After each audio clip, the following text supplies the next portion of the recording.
Hey, what's going on, you guys? Hey, welcome back to another episode with iTrack. Big shout out to all the iTrack fan, man, that is just tapping in at this current moment. I appreciate each and every one of you. Big shout out to everybody in the chat, man. I appreciate you guys. And if this is your first time here, what we like to do is take a look at the most interesting and creepy videos from all around the internet. So let's not even waste any more time, but if you haven't already, smash that like button for me, smash that subscribe button, smash that hype button, and let's just jump right into it. This is Martha Stewart, dude.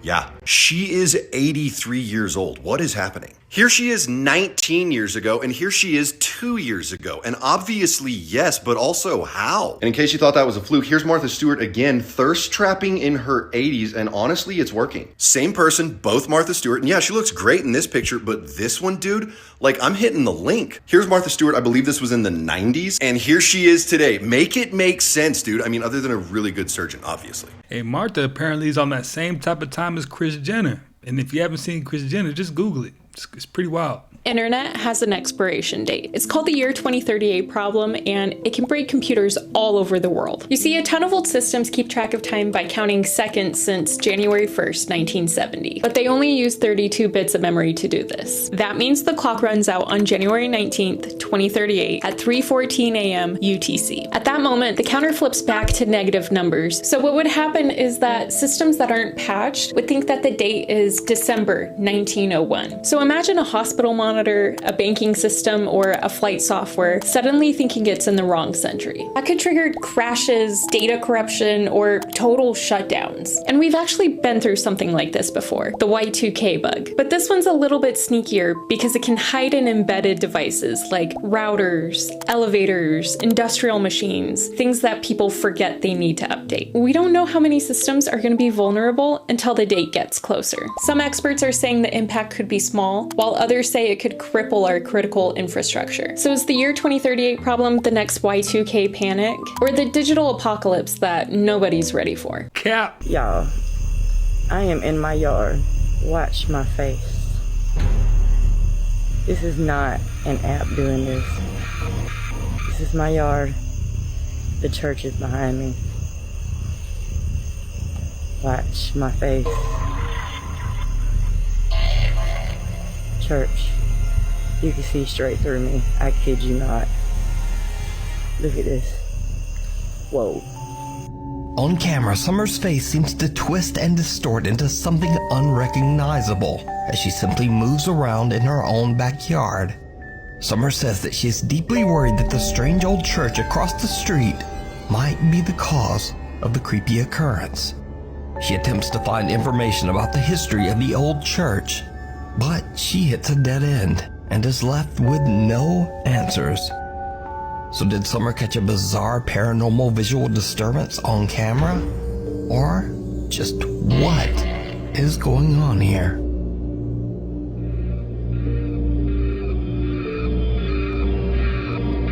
Nah, don't try and blame the church now. I think you have bigger issues at hand. Let's go look at this Wolf Creek Pass FAA weather cam. Let's look at it. That is wild. It is very wild. Horse and a donkey fall in love, they make a mule. But that mule can't make more mules. Same with a zebra and a horse. You get a zorse. Cool name, but still sterile. Nature saying, nice try, but let's not get weird.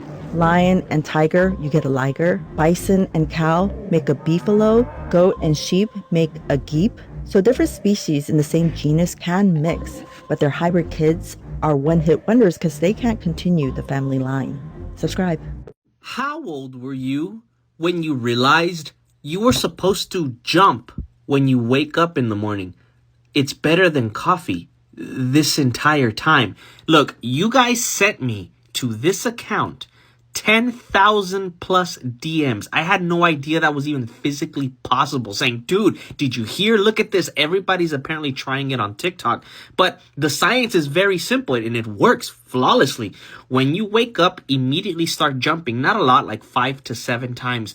It is enough movement that you are rushing oxygen to your body, to your brain, and you're also moving adrenaline all over your body, causing you to wake up pretty quickly. And on top of that, the cortisol hormone, which is also known as the wake-up hormone, when you're jumping up and down, you're also spreading that around your body a lot more quicker. So 5 to 7 jumps, you will wake up instantly and you're put into a state that feels like you've had a cup of coffee. But the crazier part about it, it's even better because no crash, constant energy, and it's a lot quicker than having to go and make coffee this entire time. It works. Hit the follow, the share, and the repost. Muchas gracias. Now you know.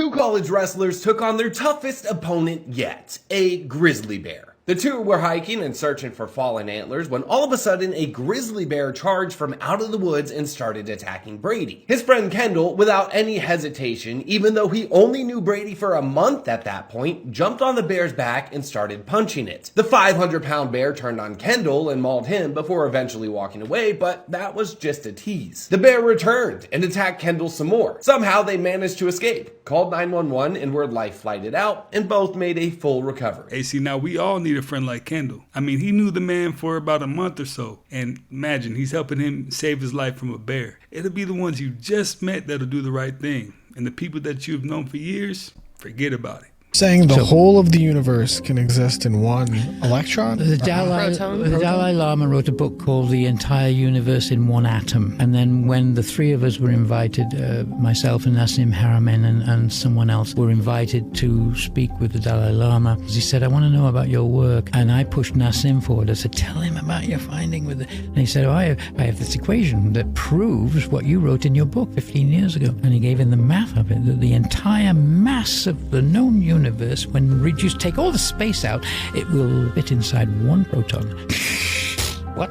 Mind-blowing. Mind-blowing. But it explains omniscience and omnipresence. It explains everything. All points in space and time are connected. All things, the oneness of the creator, that everything is connected. Self-symmetry. At a distance, everything. Even what you're talking about. Entanglement. Yeah, talking about the imprint of the mass is the fingerprint of like the micro also. By working on healing yourself and healing and aligning your world, you heal the whole.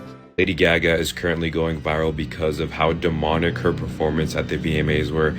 Some people are saying this was more demonic than when Sam Smith did his notorious performance at the VMAs. I mean, just take a look at this.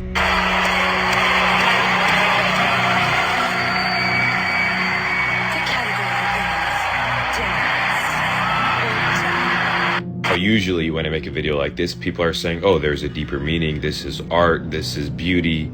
No, there is no meaning behind this one. In my opinion, this is dark. People are trapped in cages dancing. Everyone is wearing red. All of the lights are red. And she is just playing this dark vibrational music. And you know what? I'm starting to have a whole theory about the VMAs. Because for one, I haven't sat and watched the VMAs in years. I'm talking about I probably only watched one. And this was years ago. So they have to do something to get people's attention on some kind of level. Now, let me know if you have even watched a VMA. Because, I mean, there's plenty of people who've never even watched a VMA, but they hype it up and do the crazy stuff so they can get clips like this so people can actually pay attention to it. That's one theory. Obviously, it looks demonic and all that, but had these clips never popped up, I would never even pay attention to it. So let me know, do you watch the VMAs or not? Australia, when you move into your first home, you go to a huntsman spider farm and you pick out your house huntsman and you give it a name and then you take it and get its vaccinations. They are super easy to take care of. You just let them free in your home and then they take care of all the other pests. Some house spiders can be really affectionate. They can like crawl up your shoulder or they might sleep with you in bed and they can live for quite a long time. So you develop quite a close relationship with your house spider. And let me know if you guys have any more questions for me and Gary. Now, I definitely need all the iTrack fam that lives in Australia to verify this. She said this is something they do like pretty normally in Australia. Get spiders, keep them as pets. That's wild, super wild. Well, for me, because I'm here in the States. Let me know if that's a thing or not. Become a saint in 9 not-so-easy steps. The Catholic Church has its first millennial saint, Carlo Acutis. Here's how the process works. Step 1. Live. No miracles required just yet, but a lifetime of what the Church calls heroic virtue is a must. Step 2. die. There's no way around this part. Saints, by definition, are no longer alive. Step 3. Wait at least 5 years. There's some flexibility, but the cooling off period helps keep things in perspective. Step 4. Get nominated. Typically, a local bishop gathers evidence and presents it to the Vatican. Step 5. Pass Vatican review. Vatican researchers do their own investigation. Then, if everything checks out and the Pope approves, the candidate is considered venerable. Step 6. Perform a miracle. To be clear, the miracle has to occur after the prospective saint has died. Step 7. Get blessed. After that first miracle is verified, the Pope beatifies or blesses the candidate. Step 8. Perform another miracle. This seals the deal. Step 9. Canonization. The Pope makes it official and a new saint is named. So there's this new device called Alter Ego that basically lets you talk to computers, AI assistants, and even other people without making a single sound. It's not like Neuralink in that there's no brain implant and it doesn't actually read your private thoughts. Instead, it's a headset that captures neuromuscular signals, which are these tiny electrical impulses that fire when you internally verbalize words. So you actually don't have to speak out loud. You can just mouth the words silently or even just think about mouthing them. And then their system is then able to translate those signals into text or commands, and the response comes back to you through bone conduction audio. So the result feels like a closed loop conversation with a computer that's happening entirely in your head. This means that you can do things like get hands-free control of apps and devices, real-time translation, you can type at the speed of thought without a keyboard, or even have two people wearing the headsets carry out a wordless conversation. One important big difference is that it doesn't have any access to your brain data because it can't eavesdrop on stray thoughts. It basically is only able to pick up intentional signals when you're trying to speak. Alter Ego actually started out at MIT's Media Lab back in 2018, and this year they officially spun out as a startup. Their current prototypes are hitting 92% accuracy with half a second of latency, though right now they haven't really said anything about funding, pricing, or launch timelines. And the demos today are still pretty prototype heavy. So what do you think? Would you use this telepathy headset? I mean, I think if people can get the benefits of a Neuralink without having to, put a chip in their brain, I think this idea might grow legs and people might take advantage of it. Simply for the fact that most people aren't trying to get their brain worked on, and have chips implanted. But let me know what you think. Did this Tesla cam capture the ghost of the person who was unalived at this exact crosswalk?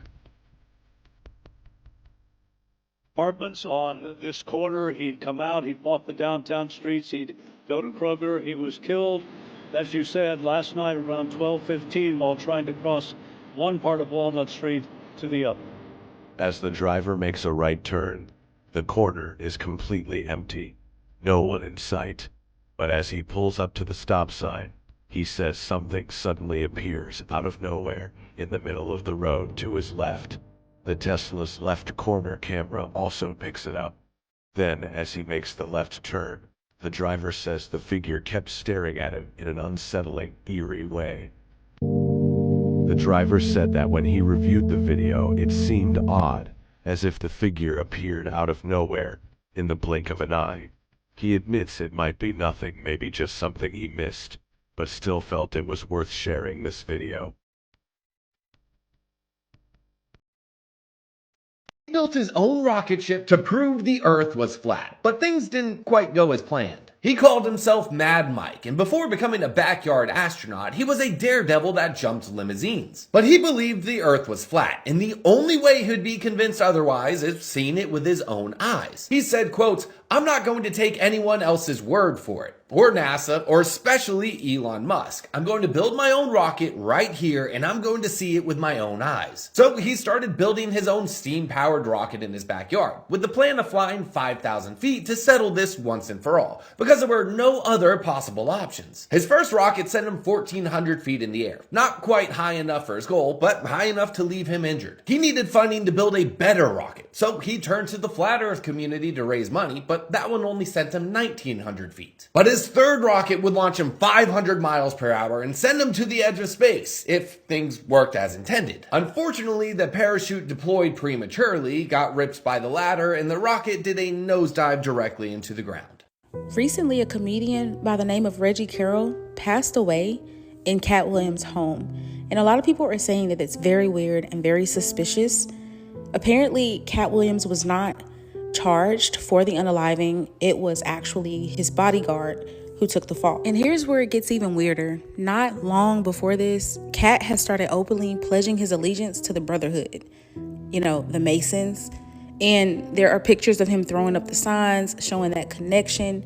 Now, remember, Cat was one of the first comedians in the early 2000s calling out the industry, exposing how there were dark forces behind the scenes. They used to say, will your president be awake at 3 o'clock in the morning to answer the phone if it rings? Shit, yeah, our president is up. Our president is a vampire. That motherfucker sent 23 tweets at 12:30. What the fuck is you talking about? So the question is, did they get him back then? Did they make him swear to an oath? And was Reggie Carroll's death some kind of final initiation? It's hard to say for sure, but the timing, the cover-up, the symbolism is way too much to ignore. At the end of the day, I'm not pointing fingers, but something about Reggie Carroll's death in Cat Williams' home just does not sit right with me. But what do y'all think? Is it just a coincidence or something deeper? Not Cat Williams. I mean, could it be Cat Williams? That's kind of a tough one. He seemed to be in such opposition at first, but there's no telling nowadays, to be honest. Deja vu isn't spiritual or psychic. It's your brain accidentally filing the present as a memory while you're still experiencing it. You're catching your brain mid-glitch, and the neuroscience behind it questions everything about how memory actually works. Your brain has two pathways for processing experience: immediate perception and memory formation. Usually they're synchronized. During deja vu, they desynchronize by milliseconds. Your brain processes the present through the memory pathway, making now feel like then. You're experiencing real time as recall. Brain scans done during deja vu show unusual activity in the temporal lobe, specifically the parohippocampal gyrus. It's having a tiny electrical storm, misfiring signals that say, this is familiar, when it's not. People with temporal lobe epilepsy have deja vu constantly. It's literally a micro seizure of familiarity. Some neuroscientists theorize deja vu occurs when parallel processing paths in your brain briefly overlap. You're experiencing the same moment through multiple neural routes simultaneously. The delay between them creates the illusion that you've lived this before. You have, about 50 milliseconds ago. So why do some people experience it more than others? Frequent deja vu correlates with anxiety, fatigue, and stress. Your exhausted brain makes more filing errors. Young people experience it more because their brains process faster, creating more opportunities for desynchronization. It decreases with age as the processing slows. This reality glitch connects to what I explore in my ADHD Superpowers content, subscriber videos linked right here. Because neurodivergent brains glitch in ways that reveal how reality works. Next time you have deja vu, you're witnessing your brain accidentally showing you how it constructs reality. The present isn't as solid as you think. You're watching your brain create now, and sometimes it stutters. Your version of Elon Musk has attacked you and all this what is the core of that dispute from your perspective? Look, I know he's a friend of yours, and I know what side you'll be. I actually don't have a position on this because I don't understand it well enough to understand. He helped us start OpenAI. Yes. I'm very grateful for that. I really, for a long time, looked up to him as just an incredible hero and, great jewel of humanity. I have different feelings now. What are your feelings now? No longer a jewel of humanity? There are things about him that are incredible, and I'm grateful for a lot of things he's done. There's a lot of things about him that I think are traits I don't admire. Anyway, he helped us start OpenAI, and he later decided that we weren't on a trajectory to be successful, and he didn't want to, he kind of told us we had a 0% chance of success, and he was going to go do his competitive thing, and then we did okay. And I think he got understandably upset. I'd feel bad in that situation. And since then has just sort of been he runs a competitive kind of clone and has been trying to sort of slow us down and sue us and do this and that. And that's kind of my version of it. I'm sure you have a different one. You don't talk to him anymore? Very little. There's a new malware that automatically takes pictures of you through your webcam based on the websites you visit. It's called Stellarium, and it's designed for automated blackmail. According to security researchers, the malware monitors your browser. If it detects you're on a certain website that are, let's just say, not something you should be on at work, it triggers your webcam and silently takes your picture. At the same time, it takes a screenshot of exactly what's on your screen. It then sends both images directly to a hacker who has everything they need to try and extort you. This isn't a targeted attack, it's an automated system triggered by the sites you browse. And here's the most disturbing part. The code for this malware is publicly available for free on GitHub, where it's described as being for educational purposes only. This means anyone can download and use it. Hey, the internet's never been safe, but now you know you gotta really be careful.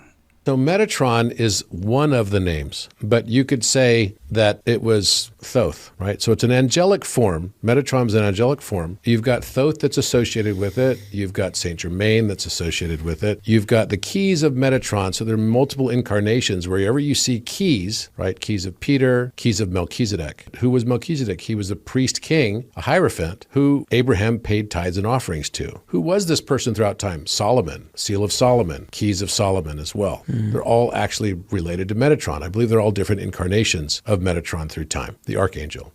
So angels do come in and incarnate. Yes, they do. And in this particular case, the story of Metatron is that he was a man who ascended. And the man starts off as Enoch. So if you go to the Bible and you know the story of Enoch, right? Enoch was a man who learned to transcend, and his whole city was taken up into a transcendent state, enlightenment. Yeah. This is the city of Enoch. So Enoch is supposed to have been a man who learned how to become an angel, who got his wings. There was a moment in time when Orion's belt, which is also Enoch, associated with Enoch, because Orion was Enoch as well. Orion, Osiris, Viracocha in Peru, the great bull of the West, as he's referred to in the Egyptian pantheon, was Osiris. Osiris is killed by his brother, cut into 14 parts. Don't give me all that stuff about the Father, Son, and Holy Ghost, because all gods in the world are always three. All gods that are in the world are triune gods. Brahma, Vishnu, Shiva, Osiris, Isis, Horus, Father, Son, Holy Ghost, Abraham, Isaac, and Jacob. No, it's all a story. It's based on three. And then you have the three major religions, Christianity, Judaism, and Islam. Why three? Why couldn't it be seven? No, then you'll find out, no, you're playing with numbers now. There's something going on here, and it's encoded. Nobody reads it. Nobody reads anything. Nobody cares. You just do what you do because they were born into it. So if you're Catholic, you just go to Catholic church. You never realize that as a Catholic, you're worshiping a God named Dagon. D-A-G-O-N is the God of Catholicism. Nobody knows anything about Dagon, and nobody cares. Why? Because it's just a church. So we go to church and we feel good, and we have all our friends there. And I said, yeah, but you're worshiping Dagon, goofball. Do you know that? Do you know who Dagon was? Do you know what Dagon is? Because it's right there in front of you if you just look at the church. So you're fully convinced we're in a simulation? Oh, absolutely. But it's so fun. Once you figure out how to hack the game, it's like the coolest thing to be in. Like at first I was like, I'm trapped. I'm trapped here, you know? But then once I started to figure out the codes to the game, it was like, oh yeah, this is going to be amazing. This is going to be tits. This is great. The singer named David, they just found a body in his car. Body was found inside a car at a Hollywood toll lot today. There's no immediate information about the identity of the person found, but Eyewitness News has learned the 2023 Tesla is registered in Hempstead, Texas to multi-platinum artist and musician David Anthony Burke, known professionally as David. Grim discovery made after nearby residents complained about a foul odor. Police say the impounded car has been at the property on North Mansfield Avenue for a couple of days. They say the body had been placed inside a bag. We've reached out to David's representatives and are still waiting for a response. David is a pretty big artist, even though he's still pretty new. He only just got popular in 2022, but he's done so much within that time frame. He has music in the show Dave with Little Dicky, and he also has music in the show Invincible. If y'all watch that cartoon, amazing. This story is crazy. Like, what is going on right now? Granted, we don't have the full context, so don't start putting blame on anybody. We don't know what happened. So far, all we know is that there's a car that's registered to the singer David, and they found a body in it. And the only reason why this is being found out about is because neighbors of his smelt it and reported it. I feel bad for the family of whoever's body is in that car just festering. I just can't imagine how they would feel about this, especially when we find out whose body it is. They haven't even identified the body yet. This news is literally just now breaking, and I'm gonna try to follow it up and let you guys know what's going on because I'm invested. I want to know what's going on. So we don't know anything yet, so don't start putting blame on anything. We don't know what David did. We don't know what happened. We don't know anything. So we're just gonna follow this story and see what's going on. Well, we know that they found the car in Hollywood, which they call Hollyweird, We know all the wildest and weirdest stuff happens in Hollywood. We can kind of take some guesses. This penguin is pooping, and its poop is really important. It's cooling Antarctica. Penguin poop is technically called guano, and it's actually an incredible fertilizer because it's rich in nutrients like nitrogen and phosphorus. And now, scientists studying penguins in Antarctica figured out that this poop is the source of two important gases that form larger and larger particles, eventually becoming aerosols and then clouds. So basically, penguin poop is creating clouds that keep the ice from melting on Antarctica. For optimistic science and tech stories, follow along. Fake documentaries that fooled millions of people. Part 1. We finally got it, folks. We have video proof of alien life. In 1995, two freelance filmmakers, Ray and Gary, contacted Fox claiming they bought old film reels from an ex-US Army cameraman with authentic footage of an alien body from a UFO crash. They would finally share the truth about alien life to the world, whether humanity was prepared or not. Before airing this footage, though, Fox's top dog, Mike Darnell, was skeptical. So he sent the film to Kodak, who came back saying that they couldn't verify if it was real, all they could confirm was that it was old. To which Darnell said, "Works for me." Alien Autopsy, Fact or Fiction aired with Jonathan Frakes reprising his hosting gig from Beyond Belief. This TV special brought so much intrigue and high ratings, so Fox aired it a second time, then a third, with each bringing in millions of more viewers. Because if this were true, it would be the most reality-shattering revelation in human history. The problem was, nobody could verify this footage was legit, and Ray flat out refused to identify the cameraman who shot it. Don't worry, a private investigator is on the case. Look at him, private investigating so good. He managed to uncover that this mystery cameraman would now be 82 years old, married, and have polio. But really, none of this matters. This manhunt made viewers ask who shot the film and forget the original question, is this footage even real? The documentary pulls this trick a lot, mainly with the alien body. They frame this creature as being one of two things. It's either a person or an alien. Or, and hear me out on this, more options exist. It could be something else, like a man-made prop. When they do eventually present that argument and toss it over to a Hollywood special effects expert and his crew, this segment is somehow the fakest part of the whole special. They say only an expert in their field could create this and it would cost thousands of dollars. Yeah. That's exactly what happened. Years later, Fox aired another special exposing their own Alien Autopsy special as fiction with the same executive producer who made Alien Autopsy. This guy got paid to present a hoax and then got paid again to debunk it. Then in a 2006 interview, Ray finally spilled the beans. Turns out the Alien Autopsy footage wasn't shot on film in 1947 near Roswell, New Mexico. It was recorded on video in 1994 in a living room in London. Award-winning visual effects artist John Humphreys created the alien corpse and even played one of the doctors in hazmat suits. Everyone else were hired actors, and that mysterious cameraman was just a random guy they found on the street. Ray stuck to his guns though, claiming the real autopsy footage did exist, but the original film had deteriorated too much to be usable, so he had to recreate it. And this big reveal coincided perfectly with the release of a feature-length comedy called Alien Autopsy, based on Ray's own exploits in faking and selling the footage, a film which he had an executive producer credit for. So is the Alien Autopsy footage real? Go ahead, Jonathan, say the line. No way. We created it. We got you. Not a chance. It's false. No, not this time. It's totally made up. Pure fiction. And the crowd goes wild. The common denominator with all this stuff, the alien footage, the photos, all of it, is the money. Somebody was getting paid to put it together. They went to Fox to go and distribute it. It comes down to the money, man. Even if it comes down to deceiving the people. It's crazy.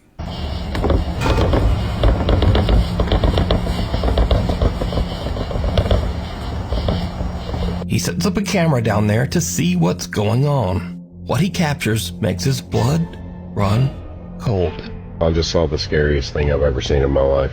Watch this.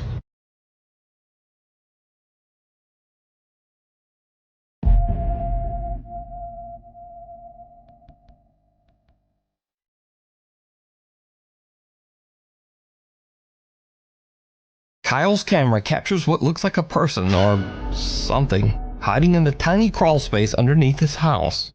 Thinking it might be some strange person actually living underneath his home, he goes into his house's crawl space to check it out. I can't sleep.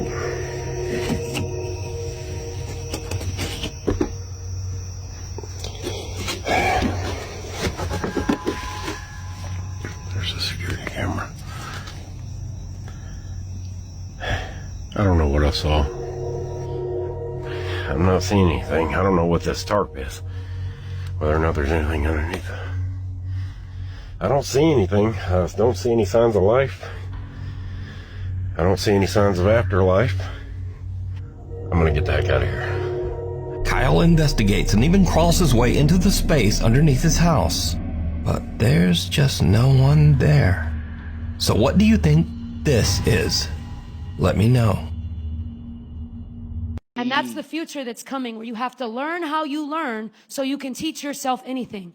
Because the jobs of the future are not going to be an individual mapped to one individual skill. You are going to be an orchestrator of teams of real and synthetic humans to be able to execute a task. So the future of musicians or content creators is what I'm calling a content architect, where you will be an individual that operates an operating system combined with human resources, with AI tasks, and then that is how you'll build your brand and your audience. You're already seeing it, where Spotify is generating AI bands and promoting them because they own their algorithm. And so there's an element where we are dependent on a specific skill to be a route to enter into society and specific platforms. And what's happening right now is those specific platforms that have algorithms that we all go to are going to start creating their own virtual creators. You telling me that the world's largest video platform that can completely control who blows up on its platform wants to continue to pay human influencers when they can build and own their own that don't exist? What that presents is the same opportunity that the digital camera presented.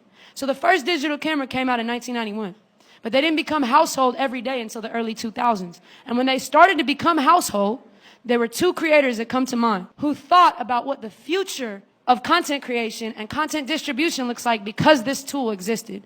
And one of them said, one day, someone's gonna wanna watch people as they live their lives. And everyone was like, no one wants to watch you be in your room all day, bro. And he made a website called Justin TV that became Twitch. There was another guy who said, hey, these cameras, one day everyone's gonna wanna share their videos somewhere. We should make a site where people can just put their videos. And we call that site YouTube. So in a future where individuals can create the next Star Wars on their phone, which is coming in the next 18 months. What does content creation, what does content distribution, and what does brand building look like? And why are the tool owners the only ones who get to have a say in that? You all are the creators. You all are the ones whose art is out here. Shape that future and don't be reactive to it. Oof, she gave a lot of game right there, man. I hope you were soaking it up. Marinate on some of that, man. You're going to need that in the future.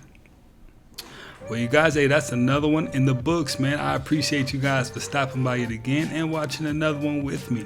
If you haven't already, smash that like button for me. Smash that subscribe button. Join the iTrack fam if you're not already a part of the family. Hit that hype button, and I will definitely catch you on the next one.